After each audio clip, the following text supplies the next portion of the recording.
Ներքին գործերի նախարարության ենթակա ծառայությունների աշխատակիցները անկախ եղանակային կամ այլ պայմաններից օպերատիվորեն արձագանքում են յուրաքանչյուր արտակարգ իրավիճակի, օգնություն ցույց տալով քաղաքացիներին։ Հերթական նման դեպքը հունվարի 29 էր։ Ձնաբեկի պատճառով ճանապարհը փակվել էր եւ հղի կնոջը հիվանդանոց տեղափոխելու համար շտապօգնության մեքենան չէր կարողացել մոտենալ։ Օգնության էին մեկնել փրկարարներն ու պարեկները։ Նրանք Արագածոտնի մարզի Շենկանի գյուղից ամենագնացով հղի կնոջը տեղափոխել էին Ռիաթազա գյուղ, մոտեցրել շտապօգնության աշխատակիցներին, ինչից հետո էլ տեղափոխվել էր բժշկական կենտրոն։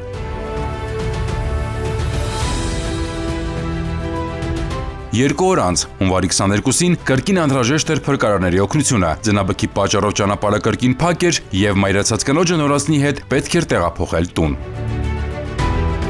Փրկարարների, պարեկների եւ բժիշկների օպերատիվ ու պրոֆեսիոնալ աշխատանքի արդյունքում մայրիկն ու նորածինը տանն են եւ ամենակարևորը նրանց կյանքին վտանգ չի սպառնում։